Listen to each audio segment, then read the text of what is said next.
The Petrics were a Christian family who lived in a small town in Ohio. Everyone who came across the family only had good things to say about them, as they were known to be close-knit. Mark Petric was a minister at the New Life Assembly of God Church, where his wife Susan and son Daniel enjoyed attending and socializing. Daniel Petric was described as a friendly, happy teen that showed no signs of being violent to anyone who met him. It seems the Petric family was like any other before things took a turn for the worse.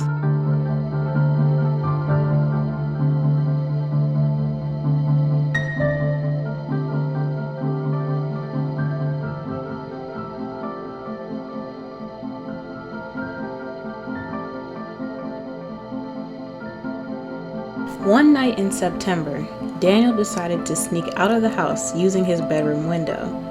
This was around midnight because Halo 3 was being released at a nearby store. Daniel decided to sneak out of the house because his parents, in particular his father, did not approve of the game's themes and thought it was too violent for kids to be playing. As Daniel returned home after a successful purchase, he was caught by his parents, who subsequently grounded him and confiscated the game.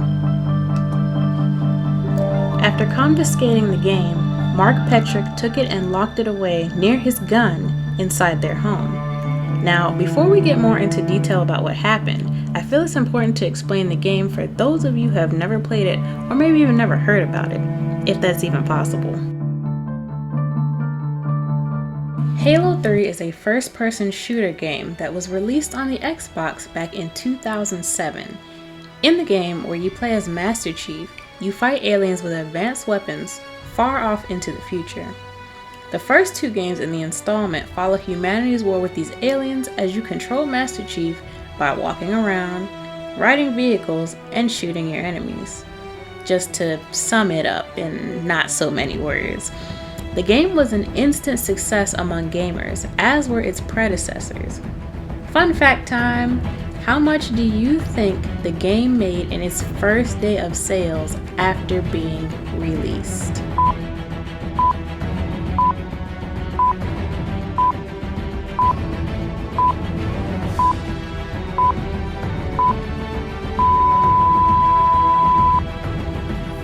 The game ended up grossing $170 million just during the first day of release, and would go on to accumulate many more millions over the years as the franchise's popularity has been pretty consistent.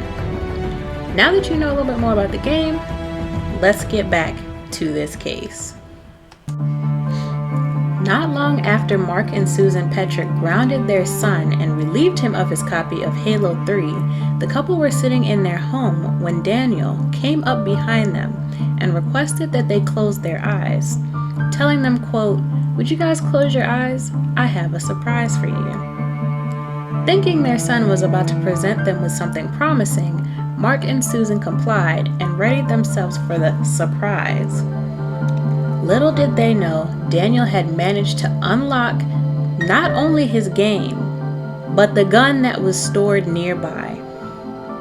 Shots rang out in the house as Daniel opened fire on his parents multiple times, from behind.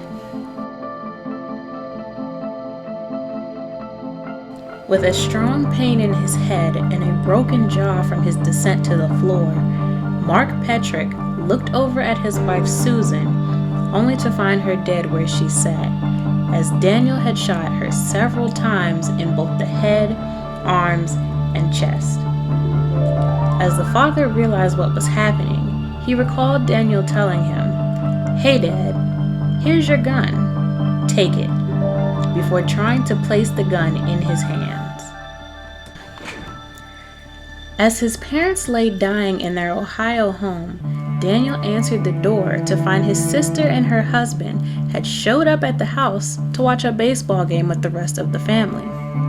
The Indians were playing the Red Sox that day, and Heidi and her husband were coming by to spend quality time with her sibling and parents. Strangely to Heidi, Daniel would not allow them to enter the home, saying that their parents had been in a huge argument and she did not want to be there. Heidi must have sensed that something was wrong after hearing moans coming from inside of the house and pushed past her brother into the house.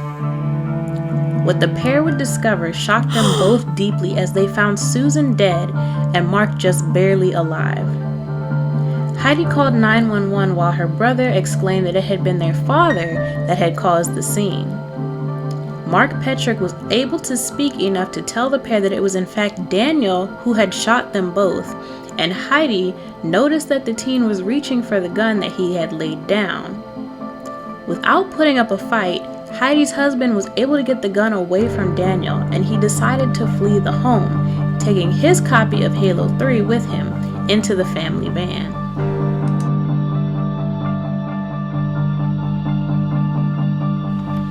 Not long after leaving the house, Daniel was caught by police while driving the van. He was found to have the game with him on the front seat as he tried to flee.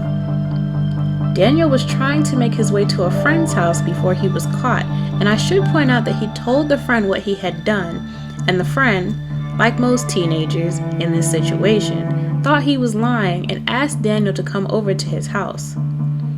Susan Petric died in the home of her injuries, while her husband Mark was taken to a hospital where doctors would fight hard to save him. While under police supervision, Daniel told them several times that it was his father who had used the gun and he was merely taking it away from him to prevent him from harming anyone else or himself further.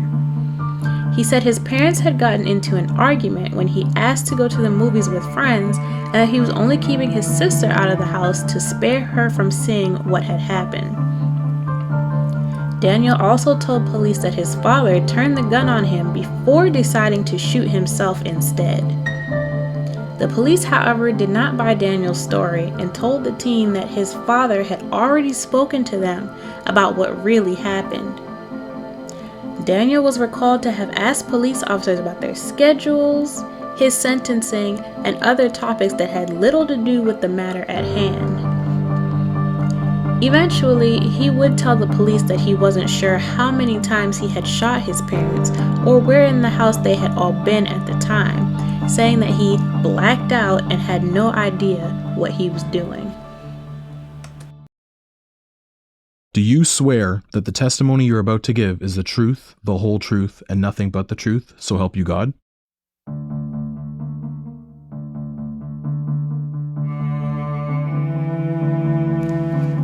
Daniel's trial was set for December 2008, and he was charged with aggravated murder, attempted aggravated murder, and tampering with evidence.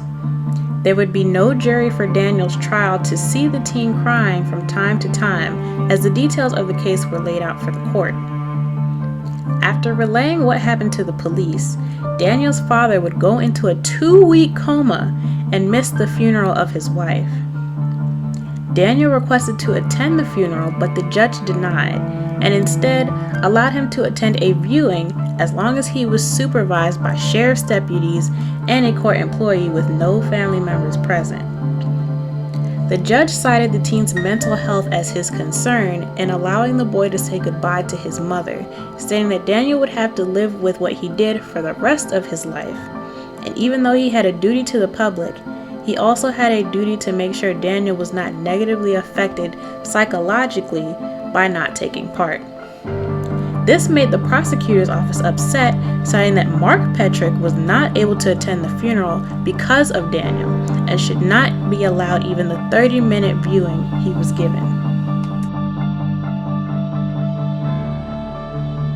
As the trial went on, Daniel's lawyers presented that he had become so addicted to the game that he had no idea what he was doing when he shot both of his parents in their home. Daniel had gone to live away from the family for a short time because his father did not like him playing violent video games, and he was playing Halo for up to 18 hours a day, according to friends and family who would also go on to take the stand.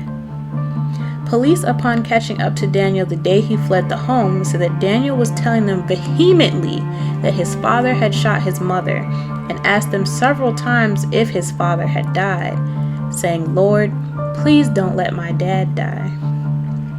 When pictures of his mother's body were shown in the courtroom, Daniel could not bear to look at the photos, as he was said to have been very close with his mother. Daniel's lawyers also stated that his video game addiction came about because he had been in a snowboarding incident that resulted in him having a severe staph infection that left him homebound for quite some time. As the father recovered from his injuries, he forgave Daniel and told the court that he saw remorse in his son. The prosecution painted Daniel as a cold-blooded killer that knew exactly what he was doing the day he shot his parents, but his father, having visited him in jail and receiving an apology from his son, refused to believe that.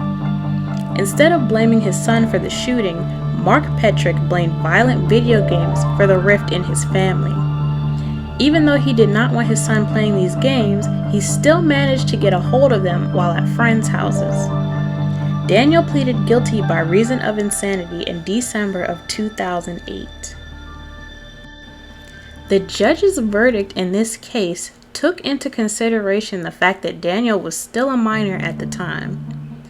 Ultimately, the court found him guilty of all charges, and he was spared the death penalty due to his age. His father and other family members pleaded with the court to be lenient on Daniel, and in January of 2009, he was given 23 years to life with the possibility of parole. In the aftermath of the trial, Mark Petric still maintains that his son is deeply regretful for what happened and that violent video games were the cause of the tragedy.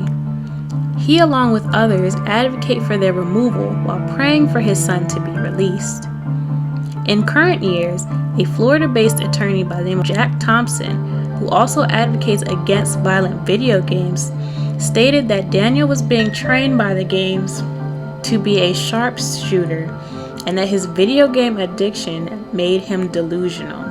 He cited the World Health Organization's findings on video game addiction in his reasoning for why Daniel Petric's case should be looked at today.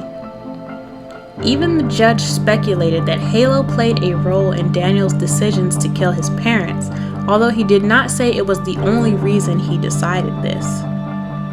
Jack Thompson is not a practicing attorney, as he was disbarred for conduct issues, but both he and Mark Petric firmly believe that games like Halo, Doom, and Grand Theft Auto are making teens more susceptible to believing that they can kill, rob, and commit other crimes just as they can in the games with no consequences.